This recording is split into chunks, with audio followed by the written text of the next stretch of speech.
ఇక్కడొచ్చేసి photos, videos అనేవి తీసుకున్నాక bridge పైకైతే వెళ్ళాం. అక్కడైతే స్పేస్ కూడా ఇవ్వట్లేదు ఫోటోస్ తీసుకోవడానికి. అంత లైన్ కట్టాల్సొచ్చింది.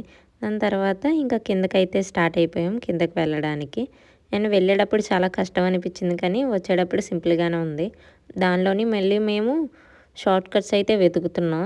షార్ట్ కట్‌లో వెళ్ళిపోదామని. ఒకటైతే దొరికింది. మాకన్నా వెనకాలొచ్చినోళ్ళు ఫస్ట్ వెళ్ళిపోతున్నారు కానీ మేము మాత్రం ఇంకా అలానే ఉన్నాం. సో, మేము కూడా షార్ట్ కట్స్‌లో వెళ్దామని మేము స్టార్ట్ అయ్యాం. కానీ అనుకోకుండా ఒక పెద్ద కొండొచ్చింది మధ్యలో. అది దూకాల్సొచ్చింది. అక్కడైతే నేను మా ఫ్రెండ్ అయితే పడిపోయాం. దాని తర్వాత కిందకొచ్చేసాక స్ట్రాబెర్రీ ఫామ్‌కైతే వెళ్ళాం. ఇక్కడొచ్చేసి బాక్స్ వచ్చేసి రూ. 100.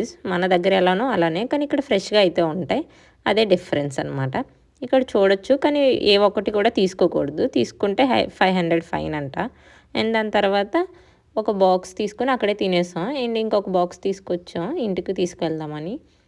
స్ట్రాబెర్రీ ఫామ్ అయితే చూడడానికి బావుంది. కానీ దానిలో ఏం తీయకూడదంట. అదే నచ్చలేదు. ఎందుకంటే మనం పిక్ చేసుకునే ఆప్షన్ ముందు ఉండేదంట. కానీ ఇప్పుడైతే లేదది తీసేశారు. ఎందుకంటే చాలామంది పిక్ చేసి అక్కడక్కడే తినేస్తున్నారని. అండ్ ఇక స్ట్రాబెర్రీ బాక్స్ వచ్చేసి రూ. 100 తీసుకున్నాం. స్ట్రాబెర్రీస్ చూడడానికి చాలా ఫ్రెష్‌గా అయితే ఉన్నాయి. తినడానికి కూడా బానే ఉన్నాయి.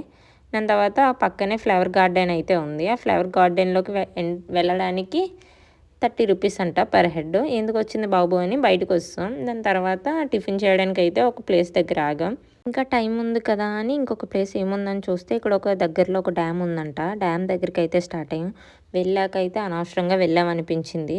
ఎందుకంటే ఇక్కడ చెప్పిందొకటి, అక్కడ ఉన్న ప్లేస్ ఒకటి. ఎందుకంటే ఆ డ్యామ్ మొత్తం ముందు బాగుండేదంట. కానీ ఇప్పుడైతే తీసేశారు. ఎందుకంటే అక్కడ కన్‌స్ట్రక్షన్ జరుగుతుంది. సో, స్పాట్ మొత్తం తీసేసారంట. వెళ్ళింది 10 కిలోమీటర్స్ లోపలికెళ్ళాం. ఆ రోడ్డు కూడా బాలేదు. ఇంకా వెళ్ళిన దారినే అయితే వచ్చేసాం. అండ్ ఇక్కడొచ్చేసి ఘాటీ దిగుతున్నప్పుడు ఒక ప్లేస్ దగ్గర అయితే ఆగాం. అక్కడి నుంచి వ్యూ పాయింట్ అయితే భలే ఉంది. ఎందుకంటే చుట్టూ కొండలు, మధ్యలో ఫారెస్ట్. అండ్ ఇంక అప్పటికే మా ఓపికంతా అయిపోయింది. ఎందుకంటే పైకెక్కి మళ్ళీ కిందకి దిగి ఇక్కడైతే మా ఫ్రెండ్ ఇంకా బైక్ పైనే పడుకుని పోయింది. Thank you for watching my video.